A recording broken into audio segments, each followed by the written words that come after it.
যখন আগুন লাগছে তখন আমাদের যারা ক্লাসে ছিল, ক্যাম্পাসে ছিল, তারা বের হয়ে আসছে, যত সম্ভব বেডশিট, তারপরে পানি, স্যালাইন, মাস্ক নিয়ে বের হয়ে আসছে। তারা এসে যাদের বের করা সম্ভব হয়েছে তাদের সবাইকে আমরা বের করছি। তার কিছুক্ষণের মধ্যে ফায়ার সার্ভিসও চলে আসছে। তারপরে ফায়ার সার্ভিস সবাই এক এক করে বের করতেছে, আমরা দেখছি। এখন কিছু আটকায় আছে, তাদেরও বের করা হচ্ছে। এটা এখনো ফায়ার সার্ভিস আমাদের কোনো কিছু এখনো জানায়নি, জানালে দেন আমরা আপনাদের বলতে পারবো। হয়েছে আমাদের এখনো পর্যন্ত কয়েকজন হয়েছে দেখে যে বের করতে। হ্যাঁ, ভলান্টিয়ার ছিল আমরা।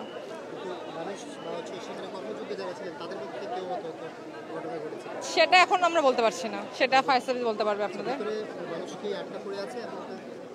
কয়েকজন এখনো হয়তো আছে, আমাদের ভলান্টিয়ারের মধ্যে কয়েকজন আছে যারা হচ্ছে রেস্কিউ করতে গিয়েছিল।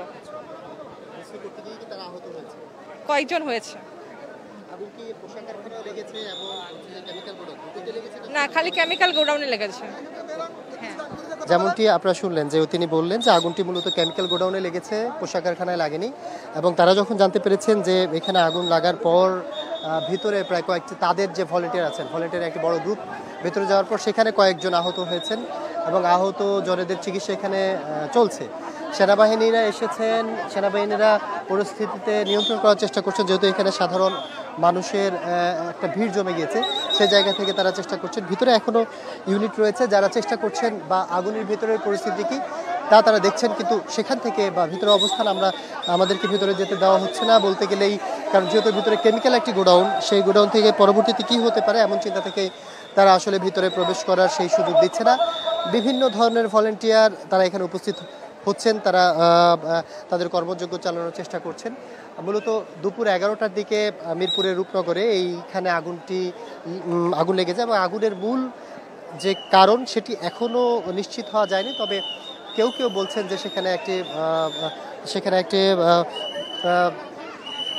বাইক ছিল, সেই বাইক থেকে মূলত আগুনের ঘটনাটি ঘটে।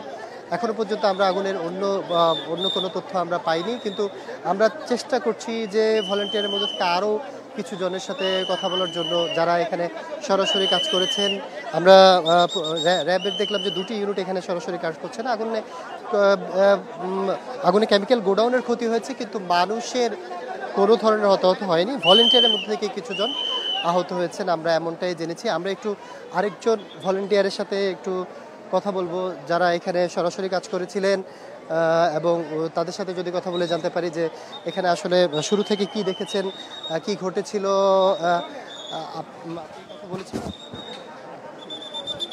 শুরু থেকে এখানে ছিলেন, আপনি কি বলতে পারেন যে আগুন লাগার প্রেক্ষাপটটা শুরুতে কিভাবে ছিল? শুরুতে বলতে এটা তো একটা মেডিকেল স্টোর ছিল, অফিস, ওখানে কেমিক্যালি ভাবে হয়েছিল। মেনলি তো হচ্ছে আমরা তো ভিতরে ছিলাম, যখন ধোঁয়া এরকম আগুন ধরা বেরোচ্ছে তখন আমরা দেখছি, তারপর আমরা ছুটে আসছি হেল্পের কাজে। তো এখানে সবাই ছিল, আমরা সবাই হেল্প করে আসছি, তাদের সাহায্য করতেছি। এই কারণ এটা একটা হচ্ছে ওষুধের, এখন এখানে অনেক রকমের কেমিক্যাল থাকে, নিশ্চয়ই হইতে পারে একটা কেমিক্যালের কারণে। এখন তো ওরকম তদন্ত করলে জানা যাবে। জি না, আমাদের মাঝখান থেকে এখানে কেউ আহত হয় না। আমরা এখন প্রপারলি আল্লাহর রহমতে ঠিক আছে।